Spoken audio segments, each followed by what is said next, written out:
उत्तराखंड में जो प्राकृतिक आपदा आई है उससे सभी लोग वाकिफ हैं और इसी मुद्दे पर बातचीत करने के लिए हमारे साथ मौजूद हैं बीजेपी के वरिष्ठ नेता और राज्यसभा सांसद महेंद्र भट्ट जी।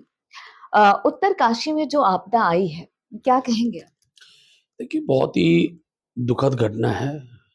लगातार 3 दिन से बारिश इस गति से बढ़ी हुई थी, लेकिन ये कल्पना नहीं थी कि इस प्रकार की घटना घटित होगी। तत्काल राहत की दृष्टि से भी एक समस्या बनी हुई थी कि मौसम खुला नहीं था, हेलीकॉप्टर पहुंच नहीं सकते थे।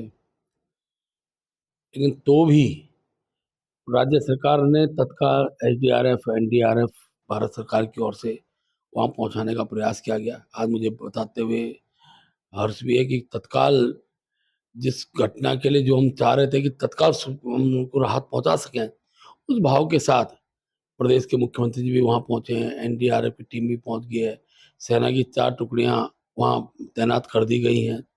और सबसे बड़ी बात ये है कि जितने लोग दबे हुए हैं उनको निकालने का जो अब जो कार्य होगा वो बड़ा चुनौतीपूर्ण होगा। जो लगभग बताते हैं कि 20 फीट तक मलबा उसमें आ चुका है।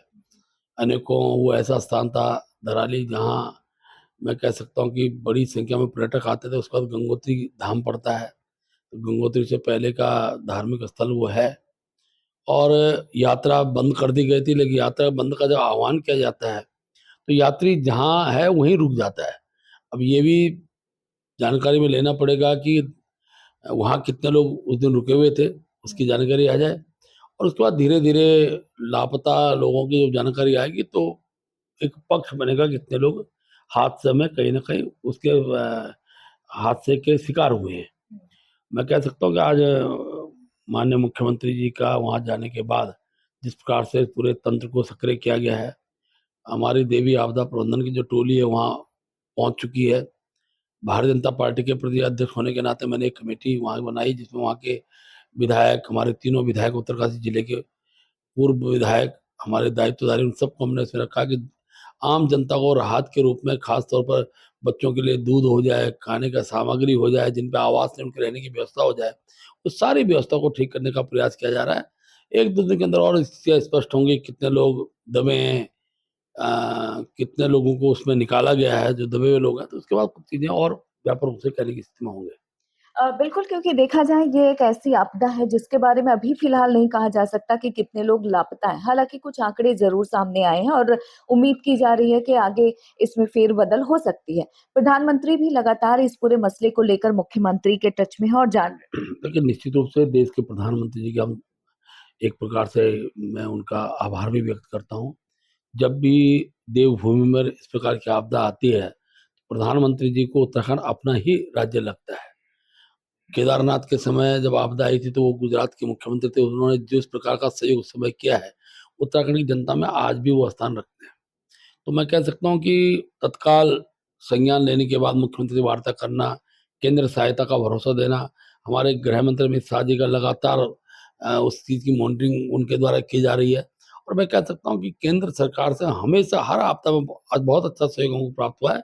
इसमें भी जो इक्विपमेंट वहाँ पहुँचने हैं, जिसके माध्यम से वहाँ खुदाई होगी, लोग निकाले जाएँगे, उस सब व्यवस्थाएँ उस रूप में होंगी। बड़ी-बड़ी मशीनें वहाँ पहुँचानी पड़ेंगी और आर्मी के बड़े हेलीकॉप्टर के माध्यम से भी पहुँच पाएँगे। तो सब प्रकार की व्यवस्थाओं में पूरा तंत्र लगा हुआ है।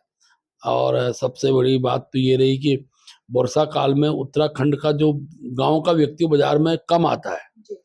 वो नहीं तो ये आपदा और भयानक हो सकती थी। अभी तक कि वर्षा थी तो लोग अपने घरों में अंदर ही रहे, वहाँ कोई आया नहीं मार्केट में। लेकिन यात्रियों पे और जो होटल व्यवसायी हैं, उनकी गुमशुदगी की जो है, वो निश्चित रूप से इसमें दुर्घटित हुए हैं। इस हादसे को लेकर प्रधानमंत्री से लोकसभा सांसद अनिल बलूनी के साथ त्रिवेंद्र सिंह रावत, अजय भट्ट, माला राज्यलक्ष्मी ने भी मुलाकात की है।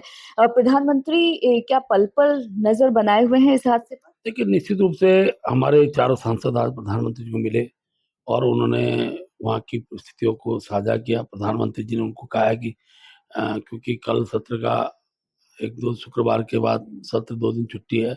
कहा कि अपने क्षेत्र में जाइए और क्षेत्र में शाहजहाँपुर केवल एक स्थान, ये तो एक पक्ष है, बड़ा पक्ष है। लेकिन उत्तराखंड के हर लोकसभा क्षेत्र में इन दिनों आपदाएँ रहती हैं। लोगों के बीच में जाएँगे तो निश्चित रूप से जो भौतिक सहायता दी जा सकती है, आर्थिक सहायता जो दी जा सकती है, उसके लिए सरकारी तंत्र पर दबाव बनता है। सारे सांसद वहाँ जाएँगे। हमारे मुख्यमंत्री जी ने आज सीधा उस स्टेशन पर पहुँचकर, घटनास्थल पर पहुँचकर लोगों के दुःख को साझा किया है और लगातार वर्चुअल मीटिंग के माध्यम से, जिलाधिकारी के माध्यम से सब प्रकार की व्यवस्थाएँ दुरुस्त करने का वो निर्देशित कर रहे हैं। जैसे मैंने कहा कि मेरे द्वारा भी एक कमेटी बना दी गई है, वो कमेटी हमने कल से ही अपने काम पर लग जाएगी। तो हर प्रकार से सरकार, संगठन मिलकर और कैसे करके हम इस दुःख में सहभागी बन सकें, इस भाव के साथ हम आगे बढ़ रहे हैं। एक अंतिम सवाल आपसे, देखा जाए तो ये प्राकृतिक आपदा है, इसके लिए किसी को कसूरवार नहीं ठहरा सकते, लेकिन कांग्रेस के नेता हैं हरीश रावत। उन्होंने कहा कि उत्तराखंड जैसी जगहों पर हमेशा ही ऐसी घटनाएं होती हैं, ऐसे में सरकार को कुछ विचार करना चाहिए। देखिए, निश्चित रूप से जब इस प्रकार की घटनाएँ बढ़ती हैं, तो चिंता का कारण बनती है। पिछले कुछ समय से बादल फटने की घटनाएँ बढ़ी हैं। तो माननीय मुख्यमंत्री जी ने भी इसको संज्ञान लिया है। देश के जो गर्भीय शोधकर्ता हैं, वैज्ञानिक हैं, वो सब चीज़ों की चिंता करेंगे और किस प्रकार से ये बादल फटने की जो घटनाएँ बार-बार हो रही हैं, बिजली गिरने की, उसको कैसे रोका जा सकता है, एक वैज्ञानिक तरीके से उसका भी अनुसंधान करने की आवश्यकता रहेगी और मुझे लगता है कि सरकार इस दिशा में ज़रूर प्रयास करेगी। स्टेट गवर्नमेंट ने भी इस दिशा में एक पहल, क्योंकि पिछले लगातार जब से टिहरी बाँध बना है, उसके बाद ये घटनाएँ लगातार देखने को मिल रही हैं, बड़ी व्यापक स्थिति में देखने को मिल रही हैं। तो कैसे करके हम बादलों की छँटाई कर सकते हैं, कोई वैज्ञानिक कोई तरीका ऐसा निकल के आए, जिससे कि इससे बचा जा सके। धन्यवाद हमसे बातचीत करने के लिए। दिल्ली से इंडिया पोस्ट न्यूज़ के लिए ममता चतुर्वेदी।